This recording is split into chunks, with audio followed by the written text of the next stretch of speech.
जिन नेत्रों में 3 विकार रहे, काम, क्रोध और लोभ, उसको कहते हैं नेत्र।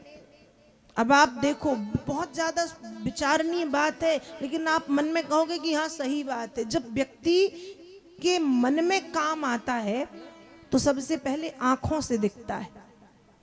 जब काम आएगा तो सबसे पहले काम कहाँ आएगा? आंखों में आएगा। अपने आप समझ में आएगा कि आंखों में इसके काम दिखाई दे रहा है। हम किसी की दृष्टि से ही तो समझते हैं ना कि उसकी दृष्टि हमको देखने की कैसी है। तो काम कहाँ आता है? आंखों में। क्रोध कहाँ आता है? किसी को गुस्सा आए तो मारता पीटता चिल्लाता बाद में, पहले उसकी आंखें बड़ी हो जाती हैं। आंखें बड़ी कर लेगा, आंखें लाल हो जाएंगी। आंखें देख के हम समझ जाते हैं। जैसे हमारे घर पे माता पिता, हमारे गुरुजन, हमारे शिक्षक, हमारे बड़े, उनको जब गुस्सा आएगी तो आंखें देख के पता चलता है कि भैया वो गुस्से में है। क्यों? आंखें बड़ी हो गई, आंखें लाल हैं, आंखों में गुस्सा दिखाई पड़ रहा है। तो क्रोध कहाँ आता है? क्रोध कहाँ आता है? आता है ना नेत्र में।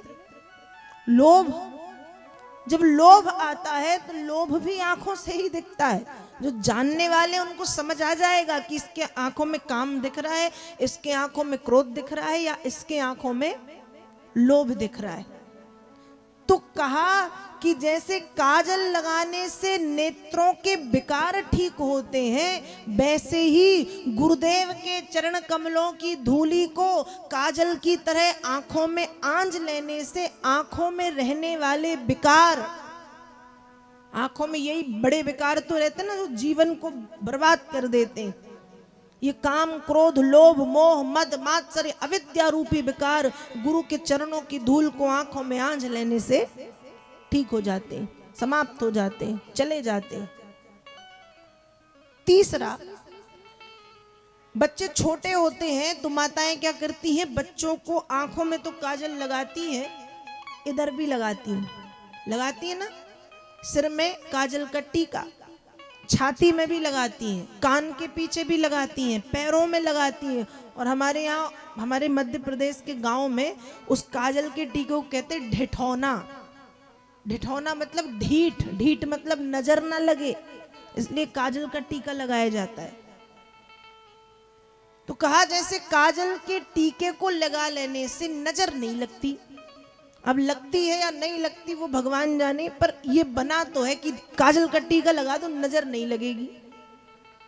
वैसे ही कहा गुरुदेव के चरण कमलों की धूल को यदि काजल के टीके की तरह सिर पर धारण कर लिया जाए तो क्या होता है?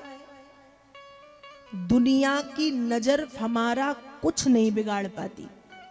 दुनिया की नजर हमारा कुछ नहीं बिगाड़ पाती, या दुनिया के किसी भी व्यक्ति में इतना सामर्थ्य नहीं है कि हमारा बाल भी बांका कर सके। ये गुरु के चरणों की धूल का महत्व है, ये गुरु के चरणों की रज का महत्व है। तो गोस्वामी जी ने गुरु के चरणों की धूल को काजल कहा है। गुरु पद रज मृदु मंजुल अंजन, नयन अमीय दृग दोष विभंजन। जैसे काजल नेत्रों के दोष और विकारों को समाप्त करता है, वैसे ही गुरुदेव के चरण कमलों की रज नेत्रों में और जीवन में आने वाले दोष और विकारों से हमको मुक्त कर देती है। ऐसी है गुरु के चरणों की धूल। इसलिए व्यक्ति को चाहिए कि गुरुदेव की आज्ञा का पालन करे, गुरु का सम्मान करे।